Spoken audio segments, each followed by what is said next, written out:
right, good evening. I am Melissa Irvin, the Chair of the Planning Commission. I am going to call the meeting to order at 6:33 PM on February 7th.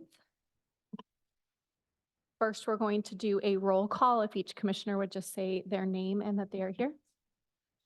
I'm gonna do the roll call. Oh, that's right, you get to do that. No Thank problem. Chair Irvin, Present? Commissioner Eder, Present. Commissioner Baker, I'm here. Commissioner Kendall, Here. Commissioner Hessel. Here. Chair, we have a quorum. You may proceed. Okay, the next item on the agenda is the approval of the Planning Commission meeting minutes. Has everyone had a chance to review the minutes from the December 6th and the January 3rd meetings? Are there any changes to either of those? Seeing no changes, can I get a motion to approve both? I would move that we approve the Planning Commission meeting minutes from December 6th and January 3rd. I second the motion. First by Chair Hessel, second by Chair Kendall. All those in favor? Aye. Aye. Aye. Aye. Any in opposition? This is Mike. I'm almost abstained. Okay. So please note that abstention. And the meeting minutes are approved. Moving right along into the public hearing. Is there anything special for me to read for this one? No, this is a legislative hearing, so you just need to go through the agenda there. Okay. Open the public hearing, then you'll do your declarations of conflicts. Perfect. All right, this is the public hearing for the City of Madras Development Code text amendments to bring consistency and density requirements with the development code and between the comprehensive plan and to refine how density is calculated. File number TA-23-1. This is a legislative hearing. I will open the public hearing. A declaration of conflicts of interest. Does any commissioner have any actual economic conflict of interest to discuss?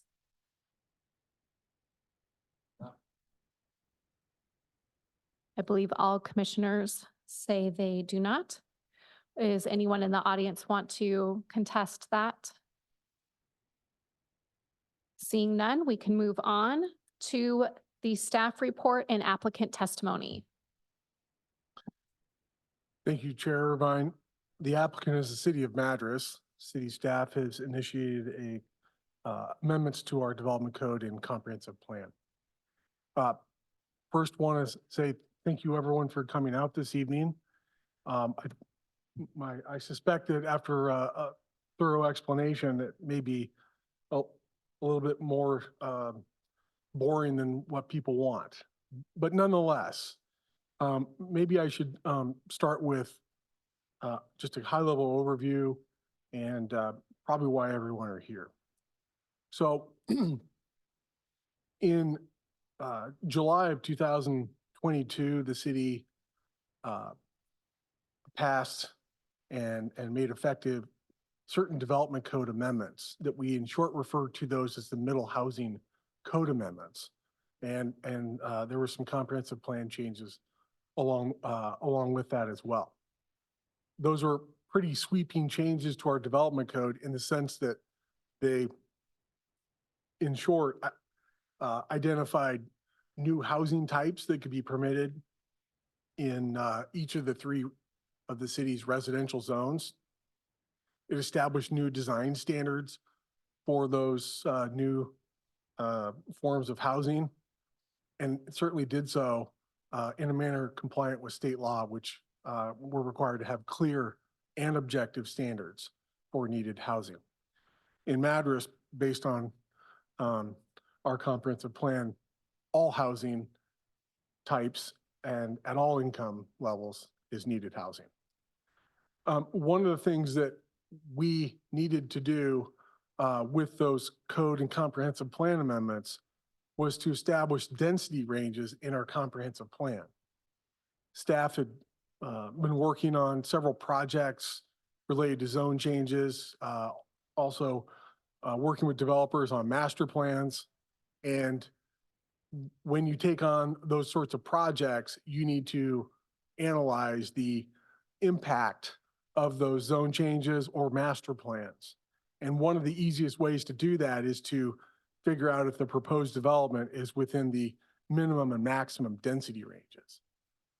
We didn't have that at the time. So we established in the comprehensive plan a minimum and maximum residential density standard for all three of the residential zones.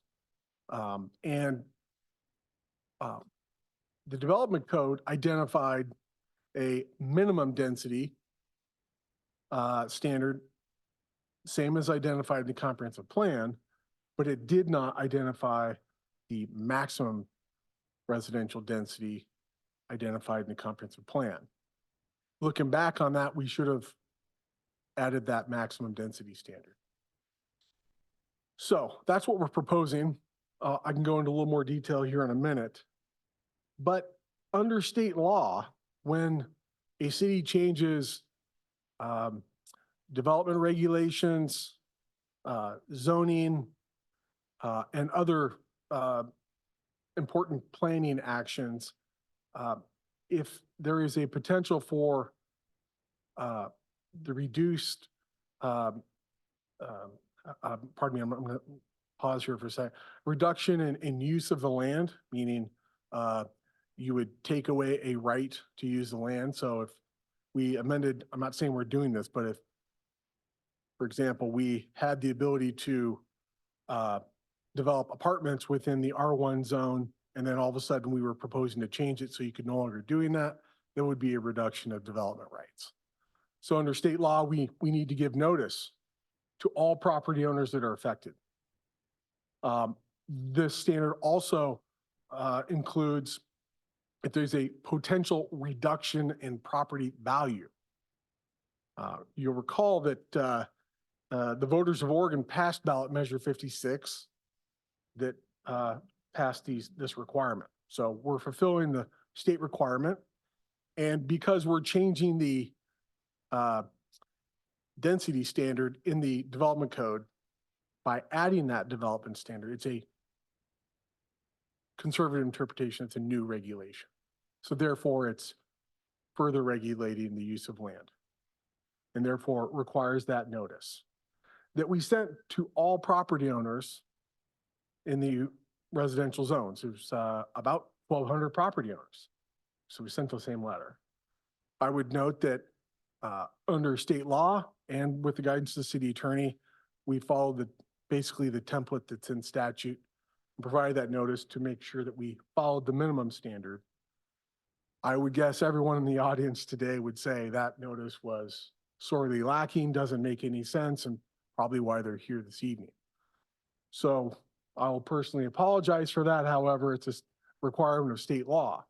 And I hope that my staff report and discussion this evening will address your concerns. Going back to the proposed amendments, we are proposing to make these changes to the comprehensive plan and development code because we anticipate in the future that we're going to have, again, zone changes, master plans, and other projects that will require us to analyze the impact of a development. And the addition of the maximum density standard in the development code that's already in the comprehensive plan is needed. And the reason for that is when someone files certain land use applications, we are not required in all cases to review that proposal's consistency with the comprehensive plan. We only look at the standards in the development code. So if you don't have that maximum density standard that's identified in your comprehensive plan, in the development code, you are not fully implementing your comprehensive plan in your development code. Another way to say that is they're not consistent with each other. So that's really what we're doing this evening. I'll note that there's a change to the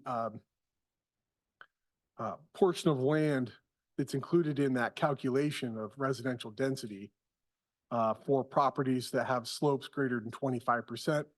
We exclude that land from that calculation. Okay. So that is really the proposal. we're doing this because really we want to implement the comprehensive plan effectively. I would also say that the number goes back to some estimates that the city's consultant and staff calculated when we were figuring out what density ranges we wanted for the city. And that calculation was not purely arithmetic, but rather understanding that when a residential development is proposed, there are a lot of different standards that apply to that. So not only do the building setbacks apply, but the height standards, lot coverage requirement. You have parking requirements for certain types of developments such as townhomes, cottage clusters, and apartments. You have an open space requirement so that those residents have somewhere to recreate and play. Also part of that is the density standard and all the design standards. But really, all those standards together regulate the density of land. So it's not as if you just look at the density standard, the minimum, maximum, figure out a development's density by going through the calculations. It's not that simple. So a developer, when they're proposing to develop a lot, they need to factor in all those regulations. Another way to say that is someone could propose to develop a property at 19 dwelling units an acre, and they may fall within the density range, right, for that zone. But they may be not meeting the standard for parking or setbacks or height or something like that. That doesn't mean they get to develop that at that density. They have to meet all of their requirements. So there's a lot of different factors that go into calculating the density of residential development. And I want to be clear, there's enough people here, appreciate your time. So I want to be as clear and explanative as possible. By density, we mean dwelling units per acre, per gross acres, the way our code is written.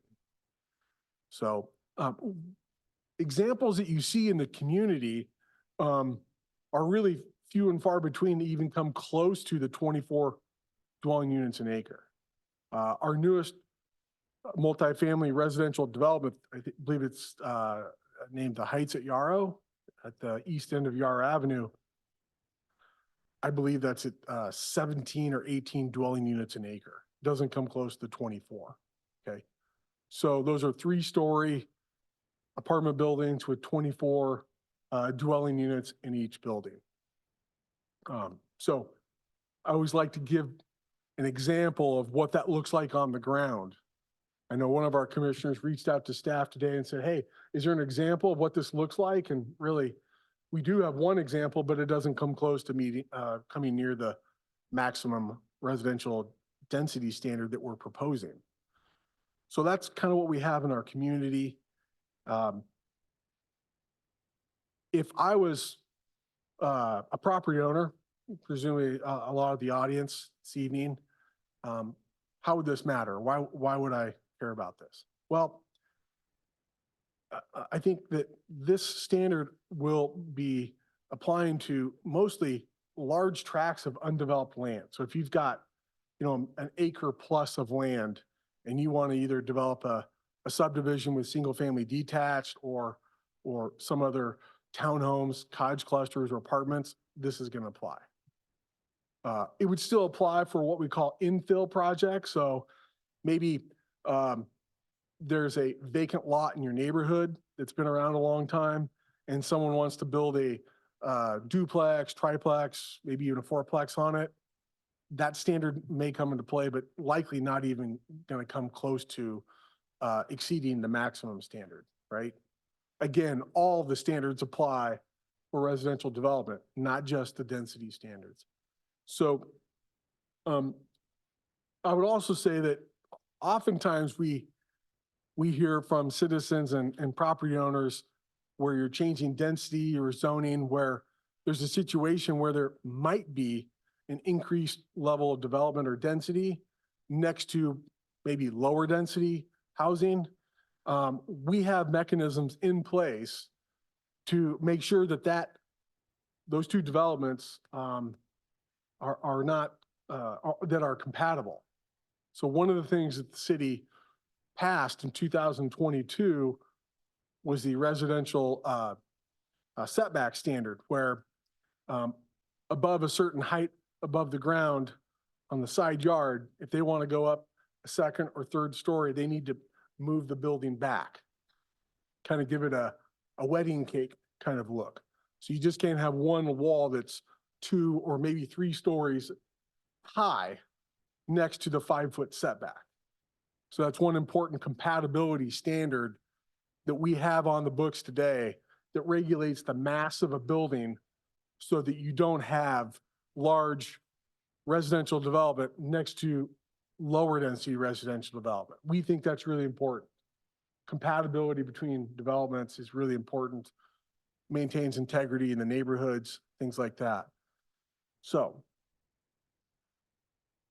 this evening, staff is requesting, or I should say recommending, that the Planning Commission make a recommendation to the City Council to approve the proposed Development Code and Comprehensive Plan amendments.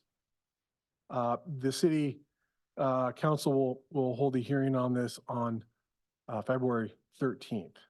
Pardon me. I got that wrong. They will hold a hearing soon on that. I'll check and report back to the commission on that. Thank you. Staff's confirming it's 13th of February at 5:30 p.m. right here. So that is the proposal. Before you proceed with the public hearing this evening and accept public testimony, is there any maybe additional questions that maybe the commissioners have to clarify? Nick, can you just quantify the changes that are being made in this proposal so that it is out there? Because you've given us some great background, Yeah. but in your discussion, you didn't actually specifically say what those changes are. So if you Yeah. could just Yeah, talk about those specifically, that would be great. yeah, we'll have Fatma go through those. Okay, so go up a little bit. You went too far, Fatma. Yep. So we are first in section 180530 definitions, changing the definitions of maximum and minimum density, where we are clarifying that portions of lot that exceed 25% or that are in a flood hazard area are not included in the density calculation. Secondly, you'll see there on table 1815.040-3, at the bottom of the page there, we are there changing the minimum density and maximum density as shown there. So for the public that doesn't look at these code changes very often, where you have underlined font, that's where text is being proposed to be added. And text that has the line through it or strike through, that is the text that's being proposed to be removed. Moving on, Fatma. We are in table 1815.070. We are changing the minimum density, changing that wording to refer to the definition in the definition sections of the code. And we are also clarifying that there's no maximum density standard for residential in the commercial zones where allowed. Part of the 2022 amendments also allowed standalone residential in the C2 and C3 zones. Those are your two downtown zones. And so we don't want that density standard there because you really do want intense development in your downtown. More people living there, hopefully working, dining, shopping, all that great stuff for our downtown area. And then we're identifying in 1830.191. Again, we are identifying that the minimum maximum density of the residential zones applies to that development. And removing language that would be in conflict or confusing. The same with 1830-192, the Cottage Cluster Design Development Standards.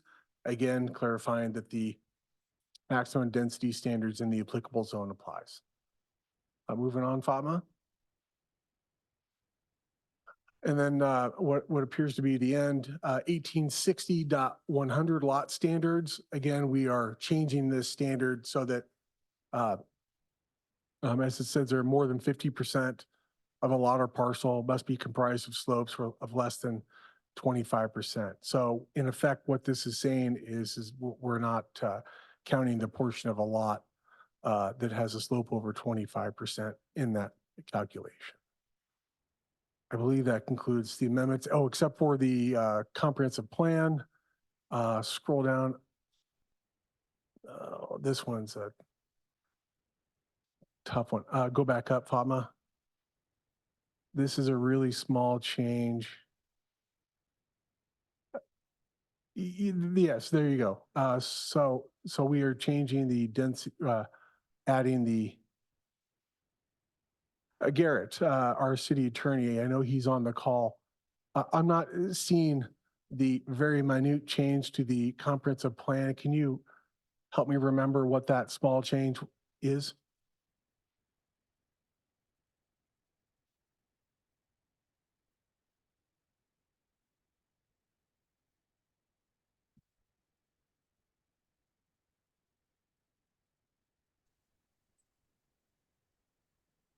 Thanks, Nick. Yeah, I believe all we're changing is is it the R3 to match the density, the same densities that we're proposing for the code? That was the intention, yes. So that would be the last sentence in that R3 planned residential development. Yes. Okay, thank you. I apologize for that not being, having strike through underlined font to clearly identify the change. Thank you. That's very helpful. Yeah. And just for clarification, the changes that we're talking about related to density, there is not a corresponding change in the floor area ratio. So we still have the same standards as far as how much building can be on a lot as previously approved. Yeah, so we don't, there's a couple different ways to regulate the amount of the square footage of buildings on a piece of land. We use lot coverage, which is the building footprint. So it's the percentage of the building footprint related to the total area of the property. We do not have a floor area ratio. That is a standard that oftentimes bigger cities and more urban areas use to require development above 2 stories. We don't have that. Yeah. So good question. Thank you.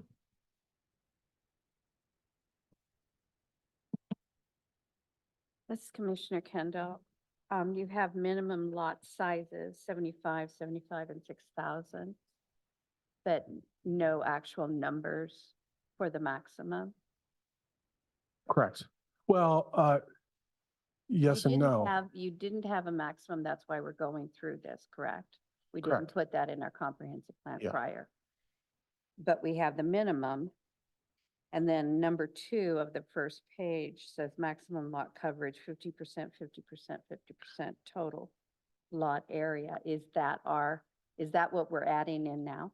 No, you already have the lot coverage standard of 50% for all 3 zones. Okay, so, You're adding a maximum density standard. So the maximum dwelling units per gross acre that a Oh. residential development can propose. and that's where we were at the end here, where it talked about the different R1, R2, R3, 7 to 21.7 dwelling units. per- That's correct. That's our maximum Yeah. that we're, That's correct. and the same thing with R2 and 1, are those also the last sentences being Yes. added? Okay.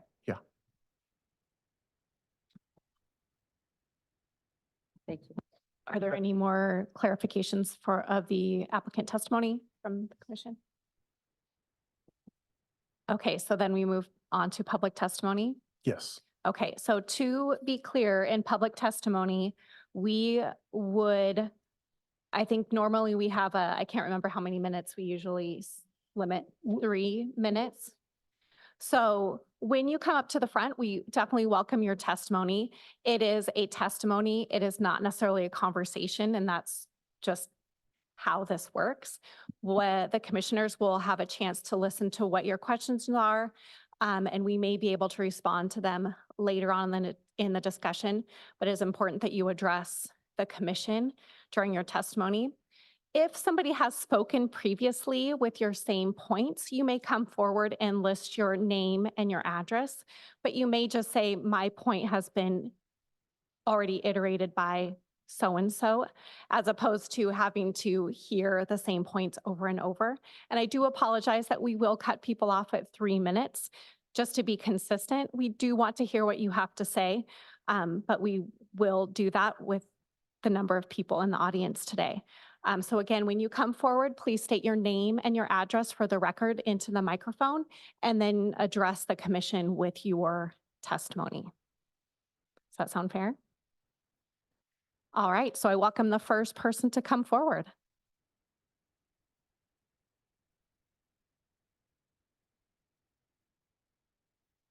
Good evening. If you would just state your name as well into the record. Yes, sir. Don Blejo, 1040 Southeast Daisy Court. All of the things mentioned today is still very vague to me. I mean, my concern is what type of development is gonna go to the land adjacent to my property, whereas it will raise or lower my tax base. That's my concern. Thank you. Thank you.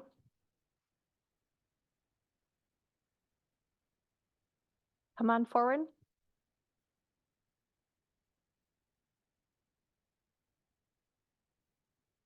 And state your name and your address, please. My name is Isidoro. I live in 725 Southwest First. My question is, all this, I probably misunderstood the whole thing, but all the development around and the density, my concern is that requires higher insurance. And because they get so close to each other, those homes and those apartments, that requires better equipment for the fire department. And that increases our insurance, our taxes, which has been up and up and up for the past several years. And the existing city has been the same, but the tax is going up and up. And all these developers, they're making tons of money, which is the business. But if a homeowner comes up and asks for permit or something in their property, it's always been a real headache for the homeowners, but those developers, they get away with everything. So what is the benefit for the city?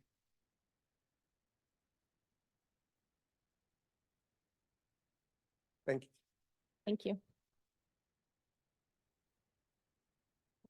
Go ahead.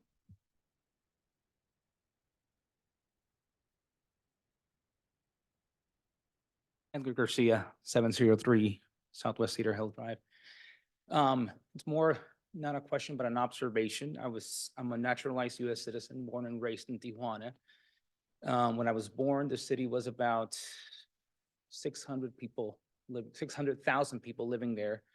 As of now, there's a little bit over 2 million people. And the reason I say this is because when I lived there, I saw how the city allowed many developments here and there. They saw a spot that was open. They said, let's build apartments or let's build another house complex or whatever.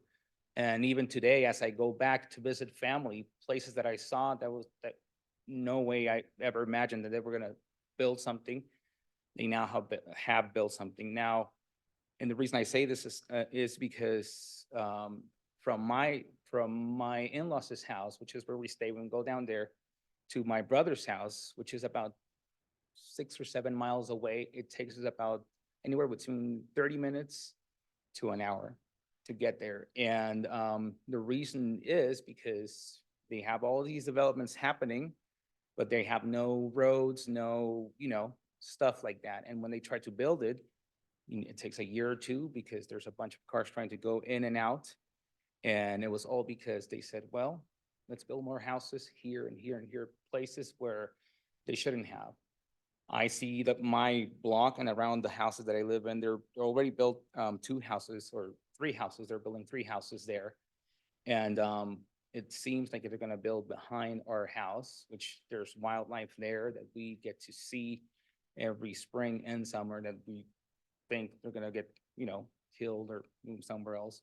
So my concern is wildlife really, and how the city is growing, which is great, but I don't see the actual infrastructure of new roads, new blocks, roundabouts, you name it.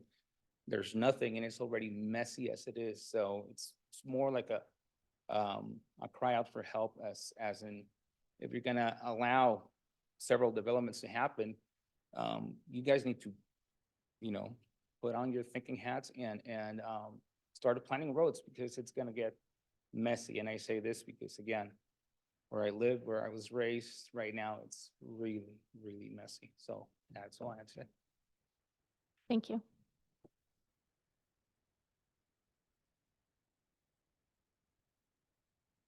Do I have anyone else?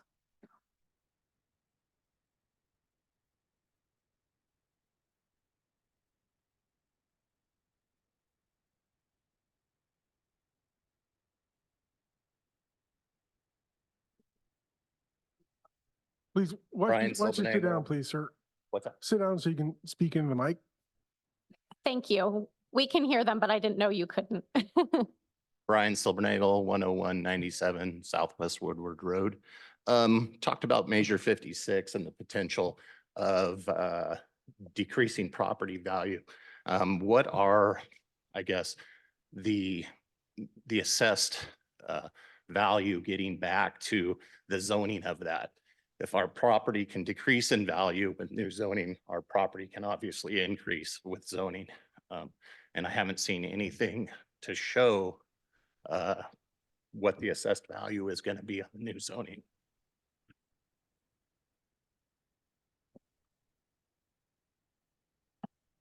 Thank you.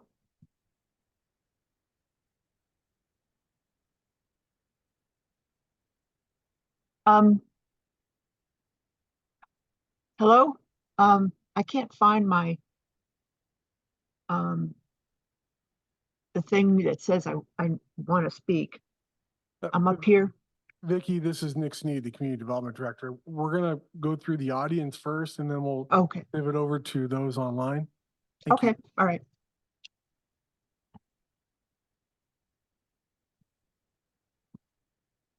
Anybody can understand. This room echoes. Whoever built a square room for a meeting room is an idiot. It shouldn't be parallel. The walls should be this way so it doesn't echo.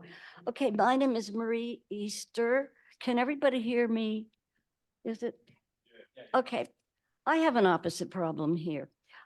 I have a whole city block that I own on one side of 16th Street by the hospital between A and B.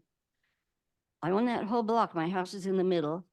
I would love to build duplexes on both sides or more housing, but the city of Madras is making it impossible for me. There is a sewer easement to, I might as well read this or I'll be here all night. Okay, my name, let's see, I own city block near, okay, my house is in the middle of the block and I or someone could build 4 more living units on that block or more, except that the public sewer easement, which is located on 6 properties to the west on Hillcrest Street, has been blocked by fences, not gates, and even a concrete wall across the 15-foot easement. Besides that, there are several sheds and a small greenhouse on the easement. Plus, there are pine trees and an elm tree, which is a very aggressive tree. And the roots on top of the sewer line, and they've compromised it, the sewer line. The sewer line has to be located to the west and not under 16th Street because it is downhill. They won't pump sewage uphill. So there it is. It's under these people's properties. Now, several years ago, when my drain lines and sewer backed up and I had the lines reamed out, the Public Works Department came here to look things over, and Jeff Hurd said to me, they'll deal with clearing the easement when it becomes an emergency. Well, last summer, the sewer backed up into a sink and the downstairs shower in my house, and I had to move into a hotel until it could be cleared. The company from Bend called Mr. Rooter found that tree roots had separated a pipe at a joint, and it had to be lined with a kind of epoxy material, and the whole line to the city's manhole was cleared out. But it all cost about $5,000, and they said the tree roots would keep on growing wherever they entered that line. Fortunately, that break was on my property, so I could fix it. The whole plastic line, which is over 50 years old, has to be replaced. And new line added to accommodate new construction to A Street to the north. A Street is where the hospital is. So you know what area we're talking about. That lot's vacant because nobody can build on it because there's no sewer. Marie, I'm sorry, I'm going to have to interrupt you. You are past your 3 minutes. Oh dear. And I also believe that your testimony is not directly related to the decision that's before us. I know that you Talking may about get there. density, I would love to construct more housing, and I'm being hampered by the city. The city will not write a letter to those property owners to tell them that there's a sewer easement in their backyard and they need to let people in there. It sounds like you have. I'd like to help out with the tried. housing problem. Yes, To so, build something there, and I'm prohibited because I can't get to the sewer. Now, I've hired a lawyer. Your city attorney told me they won't get involved. They won't write a letter to the people saying you got to clear that sewer easement. So I had to hire an attorney. And he's the mayor of Redmond. Imagine how they feel, how Madras is preventing people from building. When yes. we need housing. Well, this sounds like a very unfortunate event, and I believe that we need to arrange a time to speak with you specifically about this issue in a different The setting. city needs to help me notify people that they've got to clear that easement. Okay, so I think this is something that we can circle back with Nick about, and I appreciate you coming. Thank you. Can I leave this with you folks? Yes. Then you can get to the right people, maybe. Thank you.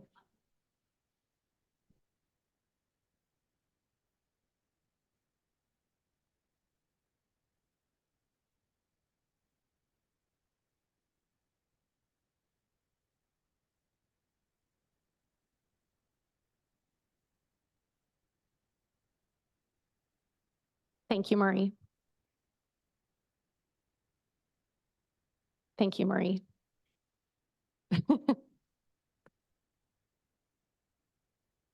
All right, next up.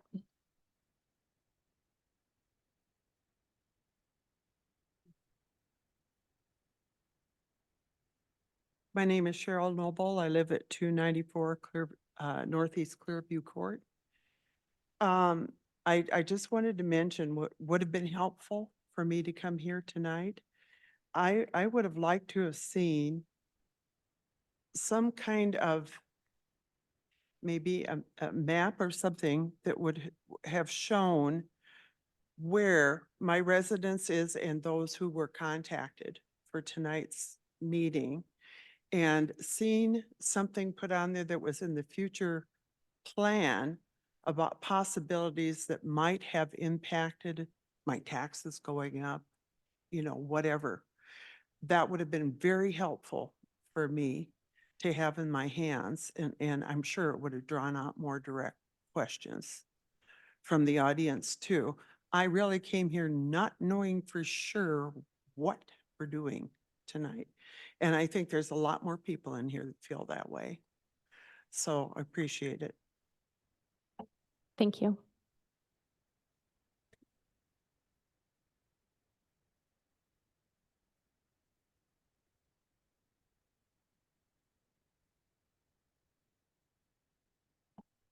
Is there anybody else? Again, thank you for your public comments. I know it takes a lot of Chair, bravery Chair, to be up here. let's pivot over. There's a couple people Yes, that's online. correct. And so if you would allow, maybe we could have our associate planner call them by name. Perfect. That sounds wonderful. Thank you. Vicky, you may speak. Vicky Johnson. Hi, thank you. My name is Vicky Johnson. I live at 209 Northeast 11th Street. And my comments have to do with the work that's being done now. I acknowledge the need for housing in Madras and also the hard work that's been done up till now. I've looked carefully at the plans, that have been developed. It looks like the nicer homes that are up there now, they're putting up their own signs for cars that are speeding through to slow down since the new developments have gone up. So it seems like that's a concern. And the parking spaces at the place now, they're really too small for any nicer cars, and that's being stated in some of the comments in the for the in the development itself. The other buildings that this management company manages, there's a lot of complaints. And I'm concerned about there might be necessary if a fire were to come in from the west. There's a concern about where the people would go, how they would get out. And if there's been a traffic survey that's been done. And then also just about what everybody else has talked about kind of is about infrastructure, with schools and police. I mean, with a pool, we're already having to, have more money raised to put into that. So I mean, it seemed like we'd be going kind of backwards, to try to backfill, to have schools built or whatever's needed for the people coming in. And also Highway 97. I mean, as it is now, we're having wrecks, where people are being, badly hurt, and dying. And how are we going to manage that traffic going back and forth to Redmond and Bend, with additional traffic that's going to be coming in that way, not to mention, going, just in and out. Vicky, I'm sorry to interrupt you, but your 3 minutes are up. Okay, thank you. Thank you for Thank your you for allowing me to comments. speak. Thank you. For those excuse me, for those attending online, I'll be calling name. If you have any comments, you may speak. Abigail R.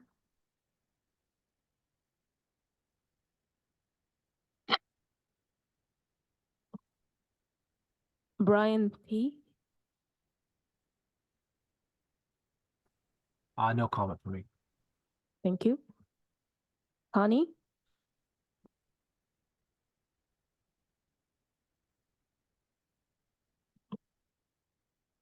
Connie Berman. Gigi. Hi, yes, thank you. I'm Gigi Seekanen, and I'm attending here in the interest of Madras United Methodist Church, which is at 49 Northeast 12th Street. Thank you for allowing the Zoom option. That's appreciated. And I'm not sure that it's directly pertinent to tonight's conversation, but we have had conversations about potentially partitioning the property where our church is located with an eye towards, is there some sort of specialized housing need in our community that our property could help meet? And there are no immediate plans. It's just conversation at this point. So I just hope that our development codes and comprehensive plan can make room for all sorts of housing needs in our community while keeping in mind all these other very legitimate concerns. Thank you. Thank you, Gigi. Nora, No comment. thank you. LH,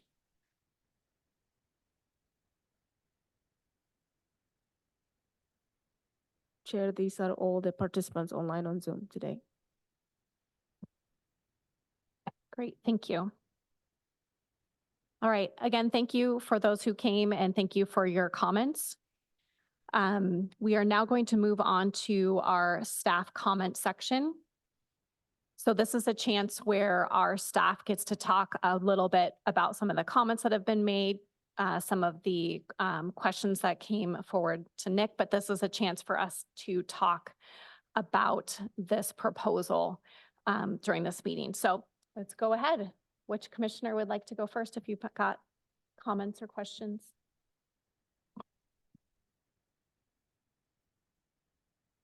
Chair, did you want me to respond to, as best as possible, some of the comments before we deliberate? Sure. I guess I forgot that we can go back to that. Yes, if you would like to address anything, Sure, no sweat. please do. Yeah. First of all, I will do my best to respond to the comments. I may skip or otherwise, but that's not intentional. The Measure 56 notice, the requirement is if there's a potential for property values to be decreased. It's not actual property values.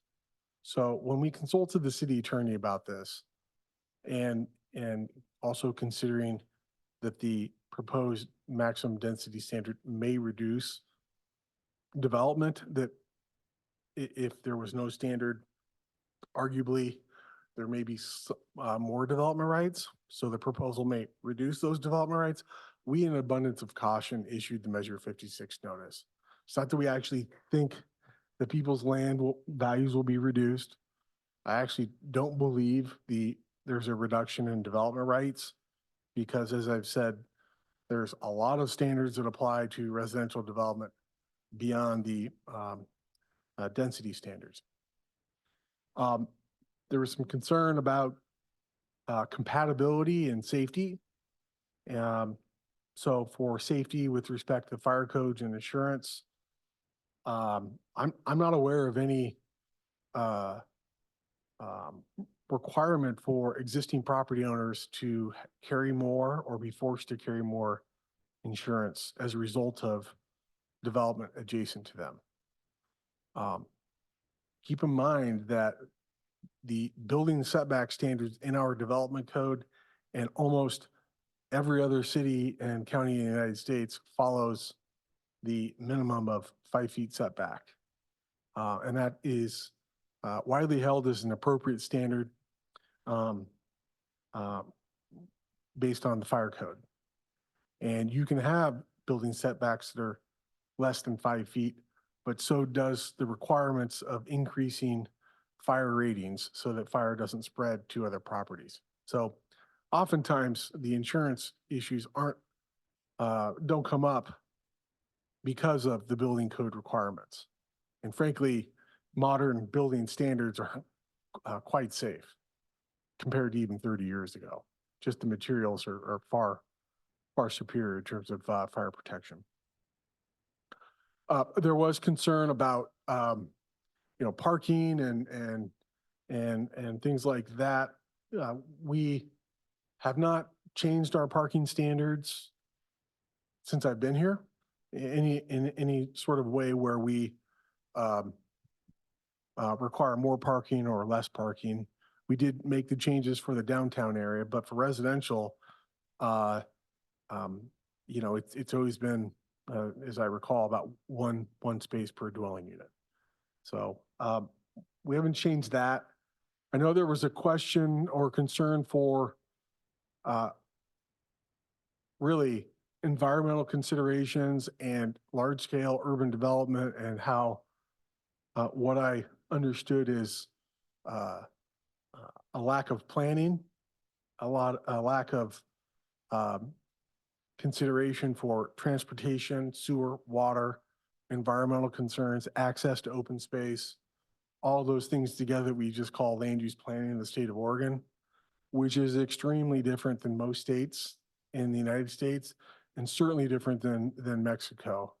And the reason for that is the state of Oregon, just to pause for a second and have a mini educational moment, state of Oregon in 1972 instituted comprehensive planning program that starts with 19 statewide planning goals and protection of farm and forest land, protection of environmental resources, including water, including open spaces, including wetlands, all the like are protected. Those are really protected and addressed in our comprehensive plan. Drinking water is, of course, been something in the news, of late, all over the world. We don't have a comprehensive plan without consideration for how much water is available and will our needed development be able to utilize that? Is there a sufficient supply? In other words, we aren't permitting a lot of development for which there is very little water available. And certainly the protection of those water sources, right? So one of the things that Jefferson County does, not only in the building department, environmental health, and dare to say our commissioner, Dr. Baker, oversees in partnership, is our septic systems in the city and in the county. And part of that is strict review for making sure that those septic systems are appropriate, don't leach onto other properties, and certainly don't leach into our drinking systems, public drinking systems, and wells, private wells. So I feel pretty confident that the concerns by our citizens related to those planning issues are adequately addressed in our community. It is appropriate to have that concern, but we do have commensurate plans that have those protections in there for them. I know there was concern for, whether property values are going to increase and, funding other things. Again, I think the concern really comes from the Measure 56 notice. The standard is, would the proposed changes potentially reduce the property values? And the answer is, in a very conservative response, yes, it might, but not likely. Not likely. Okay. I know someone had a concern for a map of the properties that were sent the notice. We sent those to every single property that's either zoned R1, R2, or R3. Those are our 3 residential zones. And that's about 1,200 properties. So, if we were to send you a map, it might be a little bit difficult to read because it's really almost a citywide map. So anyone with a residentially zoned piece of land received the notice. Again, I apologize at the beginning. We do need to meet the minimum requirements for the notice. Certainly you can go above and beyond the notice requirements, but I think it was 83 cents per letter, and sending 1,200 of those letters to our property owners. We need to also be mindful of our resources of the Community Development Department. Provide the minimum notice, provide the opportunity or pardon me, the information on how to contact staff, how to participate in the public hearing. All those things were in the mail or the letter. So with that, that's staff response to the comments. Is there anything that maybe I didn't address, or maybe additional questions that you have?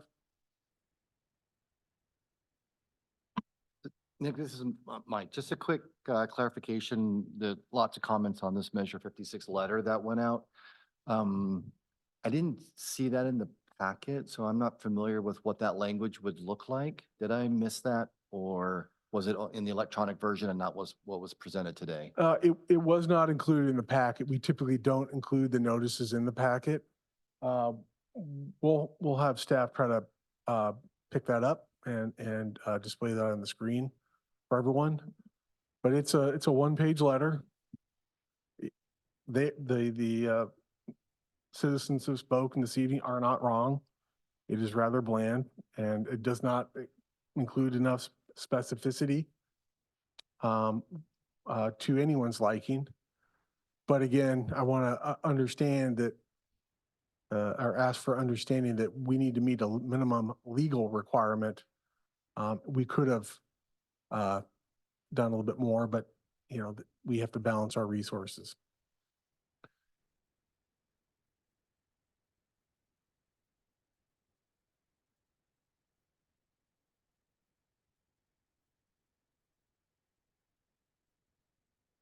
As a quick follow-up with the contact information provided, was there any requests before tonight's meeting on clarification of information, or was this? Oh, yeah, no, we fielded probably 24 phone calls, Here we go. probably about a dozen emails. Staff did our best to respond to those emails and phone calls. There's a period of time when we weren't fully staffed, and I did my best, as well as 3 other jobs to do that. So I did, in every case, I spoke with them anyone on the phone, responded to an email. When I provided them a thorough response like I've shared this evening, there was no additional questions on those. No one identified after my response, well, I'm opposed to it or something like that. Oftentimes we said, I understand, thank you for explaining that. And then they went on to proceed their lack of satisfaction with the notice that was provided. And one final clarification, the questions that were asked by call or email were represented also here this evening. Yes, Okay. yeah. Thank you. And most of which were, I don't understand this. What does this mean? And I think part of that is, we've got a community full of great people that do amazing things in our community from 8 to 5, most of which are not city planners and probably not attorneys. So when they read this, they oftentimes are not understanding some of the terminology or jargon. So without fault, their questions are appropriate.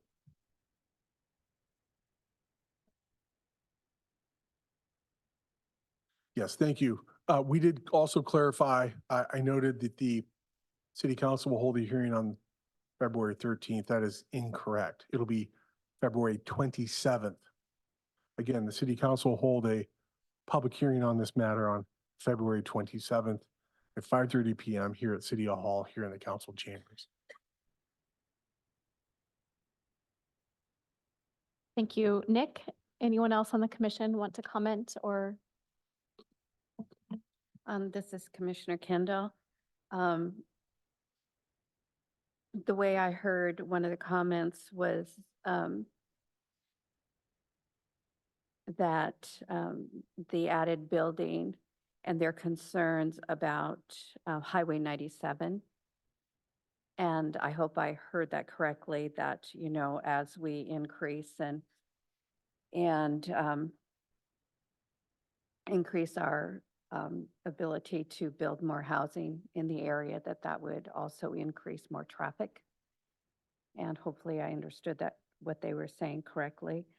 I don't know if the highway situation is something that we address on a city or planning commission level. It strikes me as being maybe more ODOT. If you could comment on that, and maybe that would help answer some of the questions for the Sure. That's a great question. I maybe didn't interpret the comment the same way, so thank you for bringing that to my attention. The city does have a 20-year transportation system plan. We refer to it in short as the TSP. It's a 20-year plan.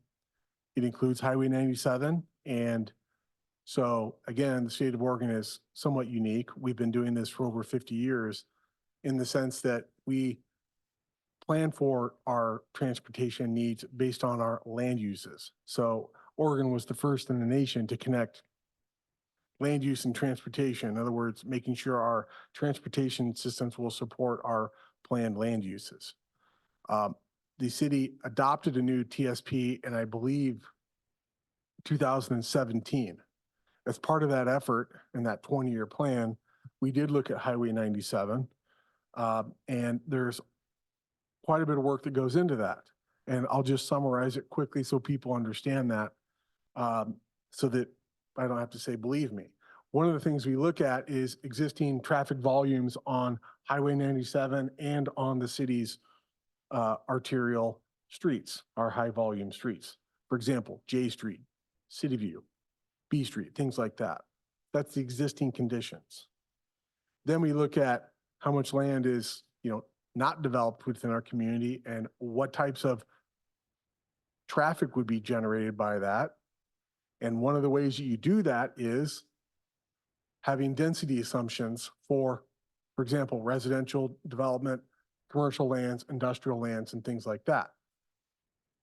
We also then forecast based on population growth, what the volume of traffic will be in the future. And we look at if there's any differences between, population increase, plan development, and where there's inconsistencies, we look at making changes to that plan. For example, there's an intersection that maybe need to be improved. In the city of Madras, that oftentimes looks like, well, instead of a intersection that has a two-way stop on it of two collector streets, maybe we need to change that to a roundabout in the future. We have a policy against signals. So we look at how we can accommodate more volume in the community, as well as looking at bike and pedestrian facilities, making sure our community has adequate pedestrian facilities to walk around our community, not just the downtown, not just the neighborhoods, but to get between those areas. And same with our cycling needs. So bike paths, so our cyclists can use those off network or don't have to use a street to get around our community. There's multi-use paths. Same time, in all of that, our transportation system plan, I'll brag for a second, was the first in the state of Oregon to integrate our Safe Routes to School plan into our transportation system plan. So we had provisions in our plan to make sure we have safe vehicular, bicycle, and pedestrian transportation facilities to make sure our kiddos can get safe to school and get home safely every day. Pretty proud of that. So we do have a transportation system plan.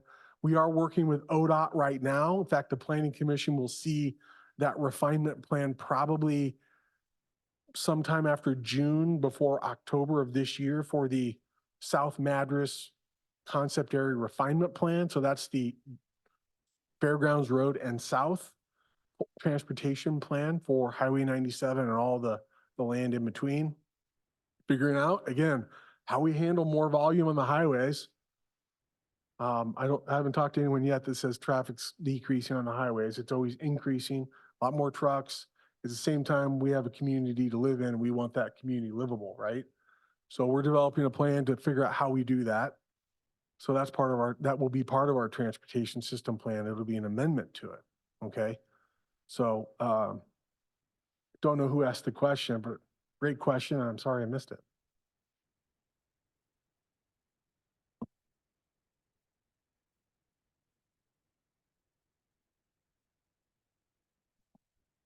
Okay, Nick, thank you for your comments. I heard you cover the questions relating to parking and traffic and ODOT.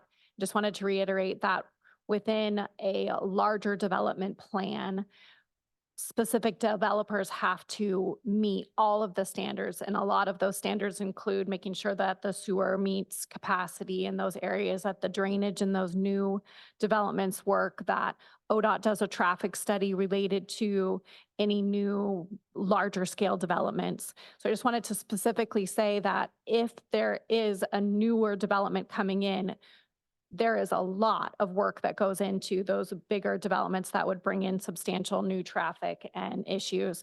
And specifically the Yarrow development, when they put in I don't think they call them officially apartments, do they? Apartments, there was a lot of traffic studies related to that, making sure that the sewer capacity met its needs. Now, you can still say maybe or not, you don't agree, but are standards that were met by those developers. And there are standards that ODOT sets for road width and all of that for any type of new big development. So I just wanted to make sure that was clear, that this doesn't change any of those very high level requirements for bigger developments. That is correct. In fact, the Planning Commission, City Council will be presented an annexation and master plan proposal this spring to annex over 20 acres.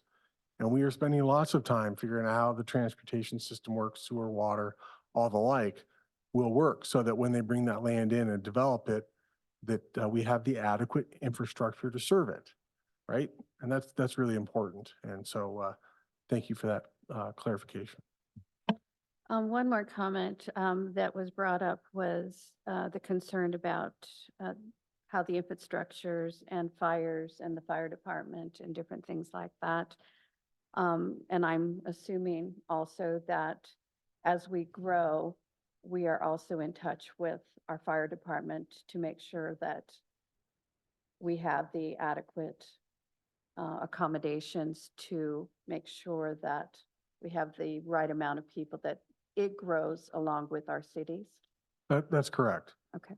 And nearly all of our land use applications are sent to our public agencies that have a stake in development, including the fire department. And we ask them to review the proposal and provide comments under a certain timeline. It's usually, I think, 10 or 14 days. Don't remember offhand. So they have an opportunity to provide comment in the land use review. Then after land use, when they need to move forward with building permits, they need to file a second application with the city.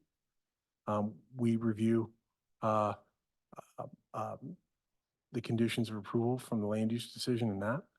If there's a requirement related to the fire department, the city doesn't make sure that that condition of approval is addressed, but rather refer them to the fire department to make sure the fire department's aware that that standard is, or they're requesting permit and the standard be satisfied.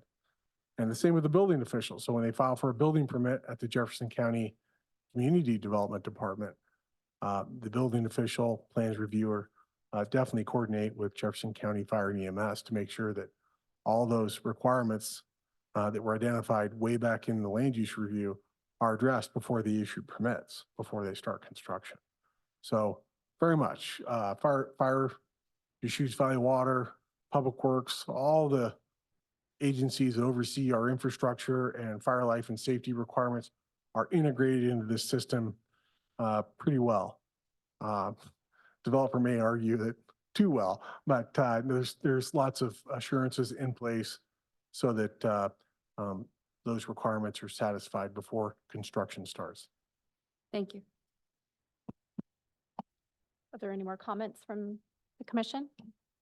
All right, now we are reaching the point of deliberation. So depending upon how people feel, we can recommend approval, we can modify, we can deny it, or we can continue the hearing at a public date. So kind of need to get an idea of where everybody's at.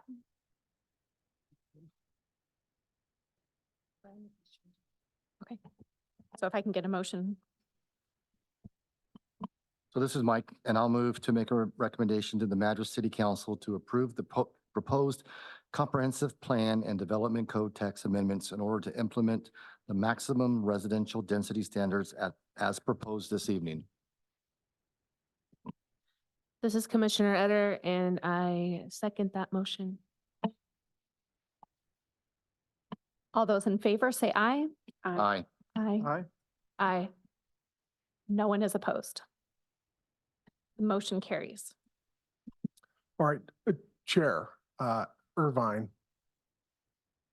I want to beat Commissioner Baker to the punch on something, but while we have a rare instance that we have a full council chambers, it's very likely that we may have a vacancy in the Planning Commission coming up. And that should anyone want to participate and fulfill their civic obligations to serve their community, this would be a great opportunity to serve in the Planning Commission. All great people, as you can see. And we're just regular people. We all have different jobs. We are not experts in our field. That is exactly why this type of commission is here, is for everyday people to review the codes that come forward. So if you are interested in serving, it is a wonderful way to learn how the city works. It also is a great thing that you can give back to your community. So Thank you for that plug. My apologies, Dr. Baker.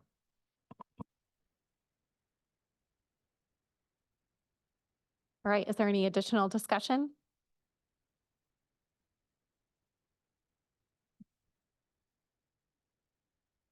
So we will have a meeting on February 27th. Okay. And yes. I said that wrong. I'm getting my dates wrong. Thank you, Commissioner Kendall. The 21st of February. Yeah, correct. As you know, when Fatma's not here, things don't go well. So. No, just 2 weeks, 2 weeks from now. Yeah. Yeah. No additional comments from staff. Okay. I will be out of town on the 21st. And then Fatima, do you have the pieces of paper that we need to sign for if we're choosing to be here for next year? I can make that happen. That would be wonderful because I keep Absolutely. meaning to print it out at home and it has not happened. No problem. Thank you. All right. Well, if there's nothing else, we can, yeah. Oh, is there? Yes, thank you. I just want to make it official that this will be my last planning commission meeting. I will be stepping down, still be here in the community, but will not be able to serve on this commission much longer. So echo Commissioner Irving's Irving's comments. This is a phenomenal committee to sit on. If you enjoy what you saw tonight, come on back and do it again. So that's it. Well, thank you for your service on the commission. It has been a rough couple years, especially with the job that you have, but trying to do meetings during COVID and everything was rough for everybody. So thank you for your service and wish you well.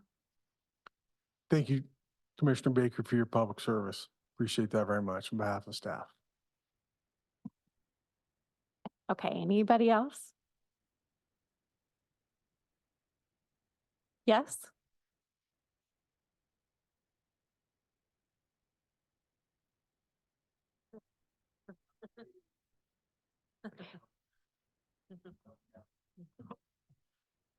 February 27th, 5:30 PM, right here in the council chambers.